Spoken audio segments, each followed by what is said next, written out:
Things sound probably okay. That looks nice. I'll try to grab that. I was close. I almost had it. What is up? Welcome back to another video. We're out here in the waning hours of daylight, aka about 12:30 in the afternoon here in Portland, Oregon. Not really the best time to shoot a video, but we're running out of time and I got to get this done. So we're going to be talking about this. This is the Yashicamat LM. You might know I got this camera a few months ago, I want to say. And at this stage in my photographic journey, it's hard for me to consistently shoot with just one camera. I find myself with so many options to, shoot with. I'll like put a roll of film in one camera. Halfway through it, I'll like, oh no, I need to shoot color film. So then I'll put color film into a different camera and I'll take that out. But then that camera's too big to go on this other thing, so I'll bring a smaller camera that has different film in it. And what I end up with is like 6 cameras that I'm about halfway using over the course of many months. That's not been the case with this. This camera I have had film in consistently since I've gotten it, and just about every occasion at which I can think of taking a camera with me to a place, this always fits the bill. It just always works. The size, the ease of use, the weight. Here we go. Got the birds. Fucking hope that turns out. If not, we're just gonna be goofing it up. The way that the leaves are silhouetted against the sky, and we have these like oncoming birds, I think it's gonna look really, really cool. I'm hoping. Maybe I need to move. Maybe I'm the problem. Oh, geez, it's sloshy out here. There we go. That's it. Let's try one more. Oh, good flock there. And last shot of the roll. Look at that. Anyway, as I was saying, this camera's just been fantastic. Oh my God, and the sunset looks good too. Of course, it's, again, 1 o'clock in the afternoon here. A really nice sunset right there as well. It's just been a fantastic day. Continuing to wax lyrical about the Yashicamat LM. I have many kind words that I wanted to say about this. First of all, again, the form factor of this, it's the trolley's running. Incredibly lightweight, super easy to pack in a bag.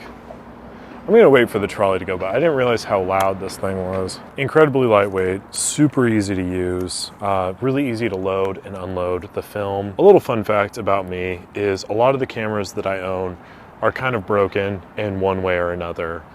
Famously, my Mamiya C330, it's impossible to load or unload the film without tweezers because one of the latch mechanisms is broken. That's how I bought it, and the replacement part has been very difficult to find. Other cameras, such as my F3, has a similar issue. That one's a little bit easier to fix. I just really haven't gotten around to it. This, however, the load and unload process is as easy as sliding that open and putting the spool in. It couldn't be easier, and for that it makes me more inclined to want to shoot with this because I know that the loading process is easy. And I can literally do this one-handed while I'm talking to my camera at a park that's about to close, and I'm parked in an area I shouldn't be parked in.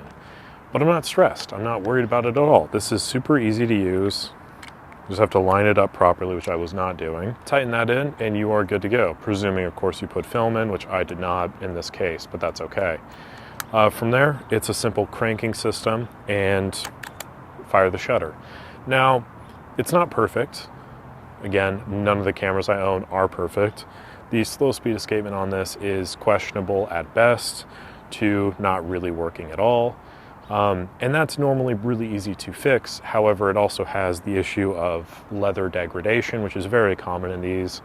You can chisel it off, but it comes off in these like little chunks, and it takes hours, and that's not exaggerating. It can take hours, unless of course you know exactly where the screws are. But of course, if you want to put leather back on, which I would suggest you do so, you have to get replacement leather, so you need to have all the leather off anyways. So really, you're kind of faced with this nightmare scenario, and I need to do it eventually because the front plate is also a little bit loose, so tightening that in will be nice. Cleaning out the slow speed escapement will bring the camera up to fully operational, except of course the selenium meter here, which is what the LM stands for. Selenium, it's, you know, it works a lot of the time. However, this camera is like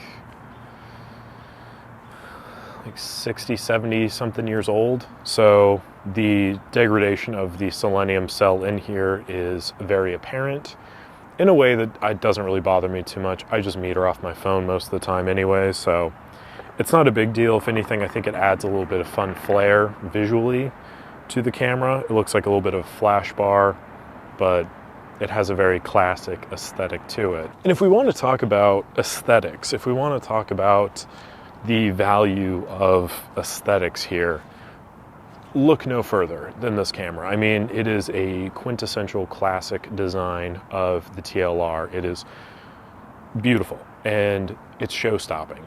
You take this out with a group of friends, you pull it out of the bag, and they're like, that's impressive, that's cool. I have pictures of my sister and her friend took this out to the beach, and they're like, oh wow, this is so cool, like how does it work? Like, it's a conversation starter. This is an entry point into interactions you otherwise wouldn't have in a way that other cameras just really aren't.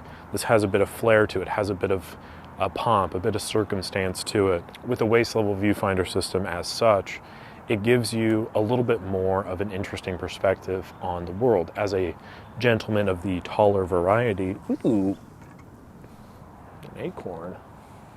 Got an acorn. As a gentleman of the taller variety, having something like this means I can get a lower perspective, which is, you know, something that I'm not very familiar with, but it also gives me opportunity to take steadier shots. If the slow speed escapement was working, I could shoot at lower speeds because I'm holding a little closer to my base. I'm getting a more steady variation of film photography as opposed to like this system, which does work.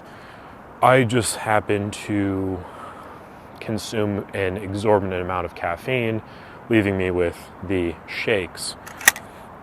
This is not affected by those things. I can hold it up against my body, take slower speed shots without a single worry. And it's medium format too, so the detail that you're getting is just so much better. The optics on this, there are rumors out there that the optics of the original Yashicamat series were developed secretly by the Germans.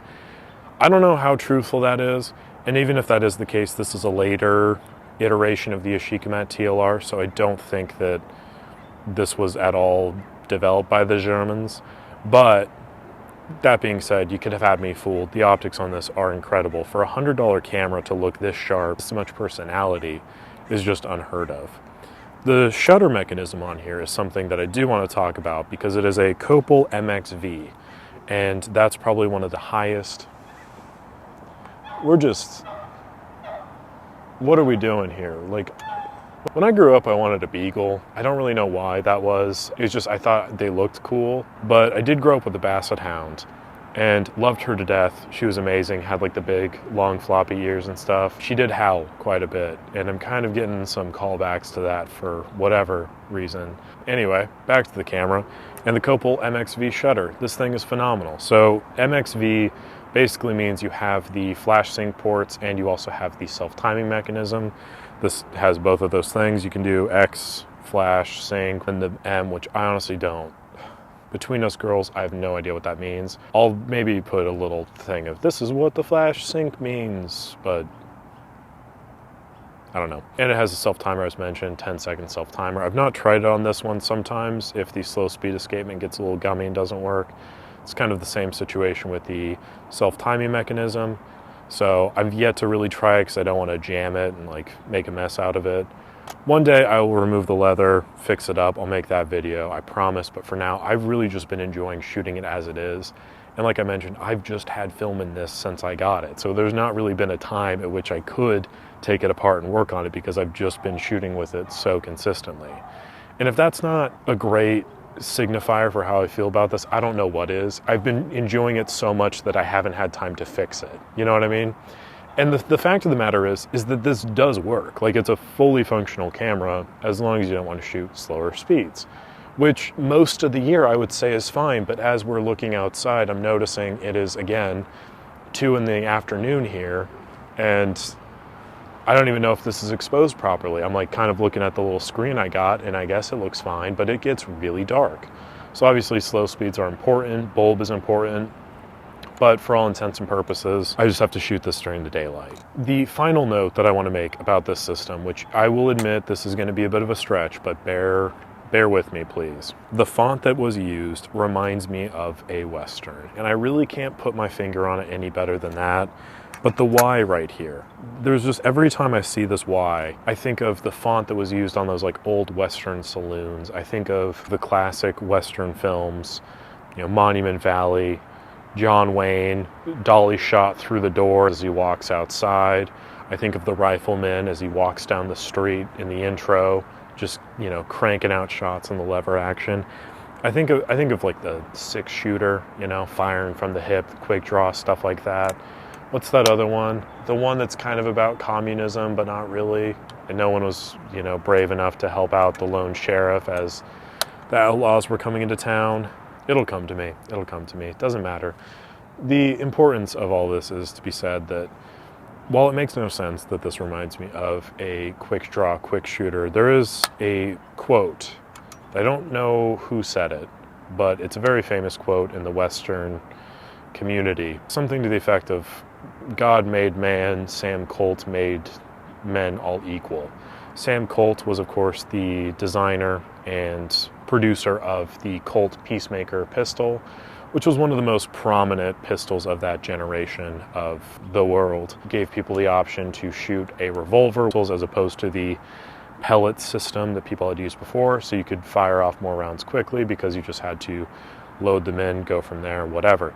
Made it easier to use, and they were very affordable, meaning a lot of people could get their hands on it, kind of equalizing the playing field of who could afford guns to defend themselves or rob banks or protect the law or whatever people were doing back then. In a very, very, very not similar way, this camera, being as affordable as it is, with all of the utility that it has, I feel like it gives photographers that same opportunity. $100 is a lot of money to some people, but for the price of other film cameras out there, $100 is really nothing. That is the worst sounding dog I've ever heard in my life. I'm not even joking. I genuinely am worried about that dog's safety. A very affordable amount for a film camera, especially one as good as this.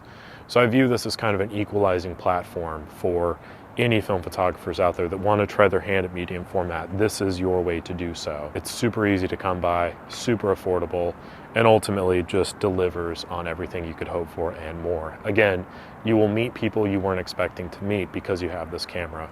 You can put it in any bag that you want to. You can bring it with you everywhere you go. It's incredibly easy to load, incredibly easy to use. They are practically bulletproof, again, except for the slow speed escapement and the light metering system. But if you have an external meter and enough daylight out, which again, we don't have here, you will be fine. And for that, this is one of my favorite cameras I've shot with this year. It very well might be my favorite camera of the year. We'll see in the Bronco Awards episode that's dropping soon. But for now, I just want to say, this is fantastic. I heavily recommend you try to get your hands on one if you can. They're great, and that's all. Thank you for watching. Appreciate it as always. Like the video if you enjoy it, subscribe to the channel, and I will catch you on the next one.